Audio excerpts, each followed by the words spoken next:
जटाटवी गलज्जल प्रवाह पावितत्सले गलेवलम्ब्यलम्बिताम्बुजङ्गतुङ्गमालिकां डमड्डमड्डमड्डमनिनादवड्डमर्वयं चकार चण्डताण्डवं तनोतु नः शिवा शिवं जटाकटाः सम्भ्रमा भ्रमान्यलिम्प निर्झरी विलोलवीचिवल्लरी विराजमानमूर्धनि धगन्धगन्धगज्ज्वलल्ललाटपट्टपावके किशोरचन्द्रशेखरे रतिः प्रतिक्षणं मम जटाटवी गलज्जल प्रवाह पावितत्सले गलेवलम्ब्यलम्बिताम्बुजङ्गतुङ्गमालिकाम्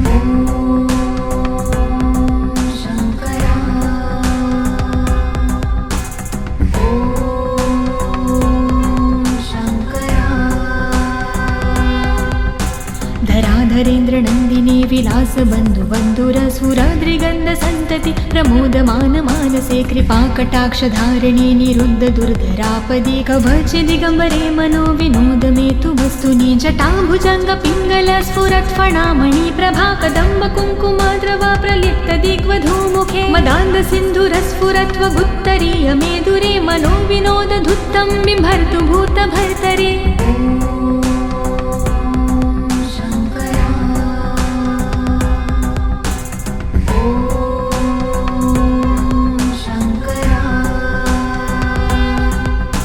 सहस्रलोचन प्रभृत्य शेषलेख शेखर प्रसून धूलिधोरणि विधूसराङ्घ्रिपीठभुजङ्गराजमालया निबद्धजाटजूटकः श्रिये चिराय जायता चकोरबन्धुशेखर ललाटचत्वरज्ज्वल धनञ्जय स्फुरिगभानिपीतपञ्चसायकं निमन्निलिम्बनायम सुधामयूखलेखया विराजमानशेखरं महाकपालिसम्पदे शिरोजलायमस्तु नः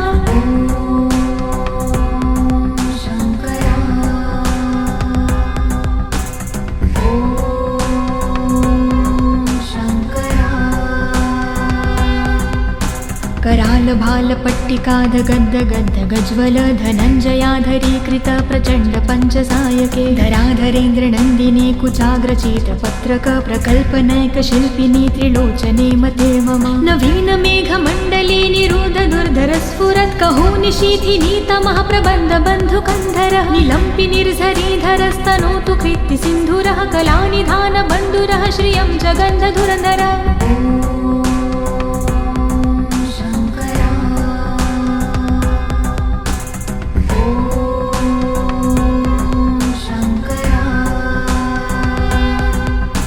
प्रफुल्लनीलपङ्कज प्रपञ्चकालिमच्छटा विडम्बिकण्ठकन्धरारुचि प्रबन्धकन्धरं स्मरच्छिदं पुरच्छिदं भवच्छिदं मखज्जिदं गजच्छिदान्दकच्छिदं तमन्तकच्छिदं भजे अगर्व सर्वमङ्गला कलाकदम्ब मञ्जिरी रसप्रवाह माधुरी वृजम्भणा मधुव्रतं स्मरान्तकं पुरान्तकं भावन्तकं मखान्तकं गजान्तकान्धकान्तकं तमन्तकान्तकं भजे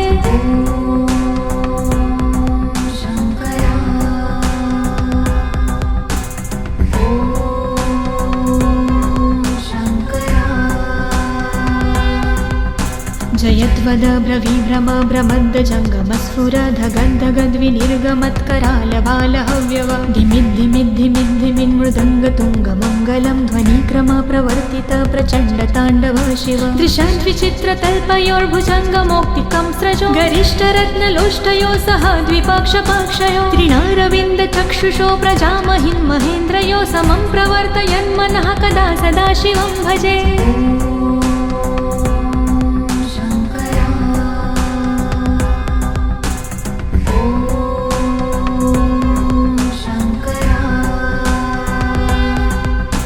कदा निलिम्प निर्झरी निकूजकोटरे वसन् विमुक्तदुर्मती सदा शिरस्तमञ्जली वहन् विमुक्तलोललोचनोललामभाललग्नकः शिवेति मन्त्रमुच्चरन् कदा सुखी भवाम्यहं निलिम्पनाथ नागरी कदम्बमौलमल्लिका निगुम्ब निर्भरक्षलं धूष्णिका मनोहरः तनोतु नो मनोमुदं विनोदिनी महानिशं परिश्रया परं पदं तदङ्गजद्विषाचयः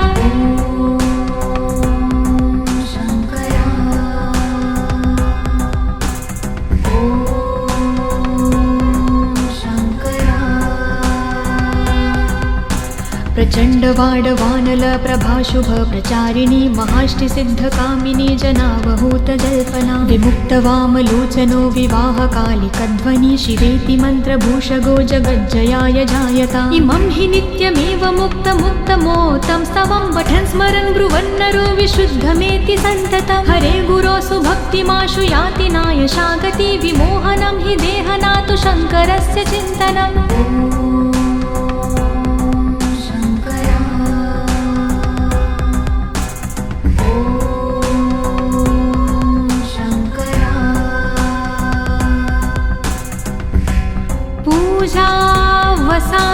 पूजावसानसमये दशवक्त्रगीतं यः शम्भो पूजन्मिदं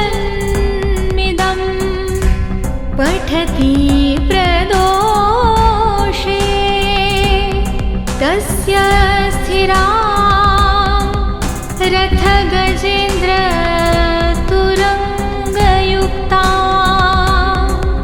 लक्ष्मी सदैव सुमुखी प्रददाति शम्भुः इति शिवताण्डवस्तोत्रं सम्पूर्णम्।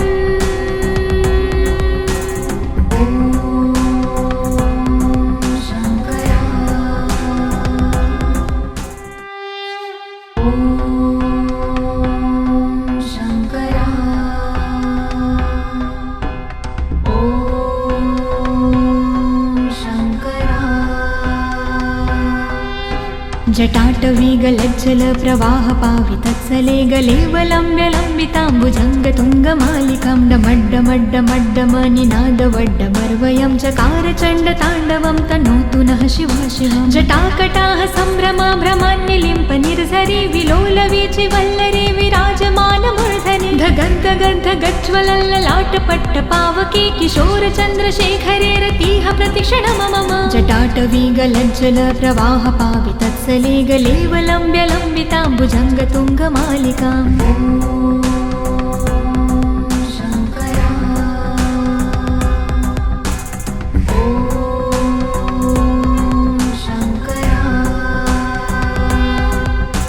धराधरेन्द्रनन्दिनी विलासबन्धुबन्धुरसुराद्रिगन्धसन्तति प्रमोदमान मानसे कृपाकटाक्षधारिणी निरुद्ध दुर्धरापदि कवचिदिगम्बरे मनो विनोदमेतु वस्तुनि जटाभुजङ्ग पिङ्गल स्फुरत्फणामणि प्रभा कदम्ब कुङ्कुमद्रवा प्रलिप्तदिग्वधूमुखे मदान्ध सिन्धुरस्फुरत्वगुत्तरीय मेदुरे मनो विनोदधुत्तं बिभर्तु भूतभर्तरे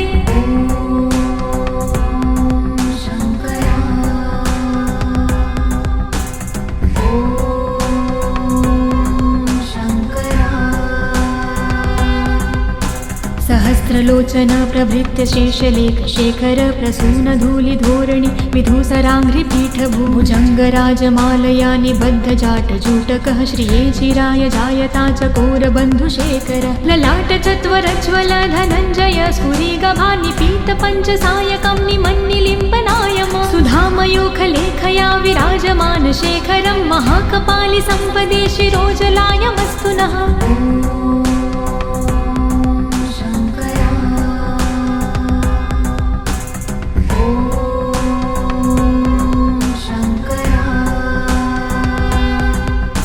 करालभालपट्टिकाधगद्धगद्धगज्वल धनञ्जयाधरीकृत प्रचण्ड पञ्चसायके धराधरेन्द्रनन्दिनी कुचाग्रचित्रपत्रक प्रकल्पनैकशिल्पिनी त्रिलोचने मते मम नवीनमेघमण्डली निरुद्ध दुर्धरस्फुरत् कहोनिशीथिनी तमः प्रबन्धबन्धुकन्धरः निलम्पि निर्झरीधरस्तनोतु कृत्तिसिन्धुरः कलानिधानबन्धुरः श्रियं जगन्धधुरधरः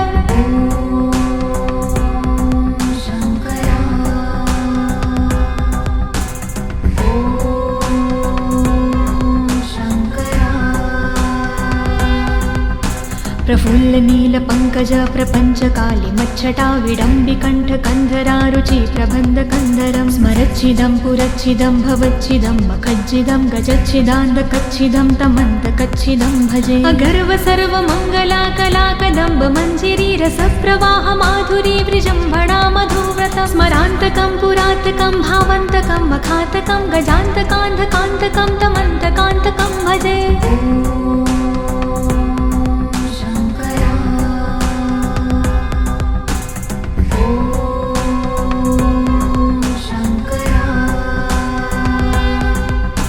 जयत्वद ब्रवीभ्रम भ्रमद्द जङ्गमस्फुरधगद्धगद्विनिर्गमत्करालबालहव्यव धिमिद्धिमिद्धिमिद्धिमिन्मृदङ्गतुङ्गमङ्गलं ध्वनिक्रम प्रवर्तित प्रचण्डताण्डव शिव दृशाद्विचित्रतल्पयोर्भुजङ्गमौक्तिकं स्रजो गरिष्ठरत्नलोष्टयो सह द्विपक्षपाक्षयो त्रिणारविन्दचक्षुषो प्रजामहिन् महेन्द्रयो समं प्रवर्तयन्मनः कदा सदा शिवं भजे।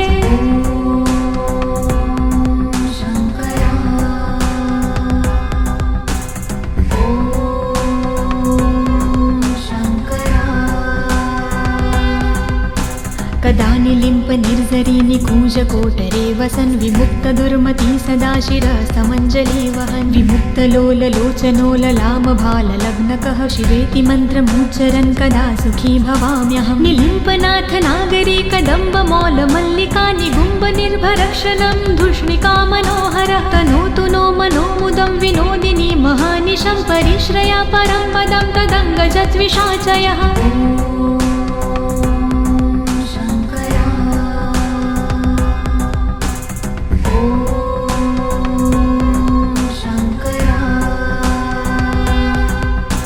प्रचण्डवाडवानल प्रभाशुभ प्रचारिणी महाष्टिसिद्धकामिनी जनावहूतजल्पना विमुक्तवामलोचनो विवाहकालिकध्वनि शिवेति मन्त्रभूषगो जगज्जयाय जायता इमं हि नित्यमेव मुक्तमुक्तमोतं स्तवं पठन् स्मरन् ब्रुवन्नरो विशुद्धमेति सन्ततं हरे गुरो सुभक्तिमाशु याति नायशागति विमोहनं हि देहनातु शङ्करस्य चिन्तनम्।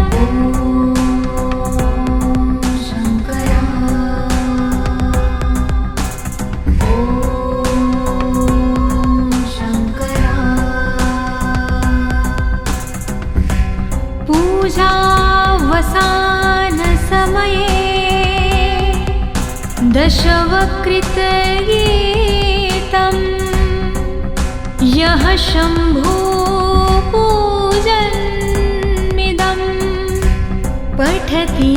प्रदोषे तस्य स्थिरा रथगजेन्द्र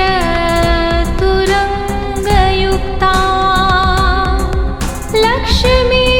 सदैव सुमुखी प्रददाति शम्भुः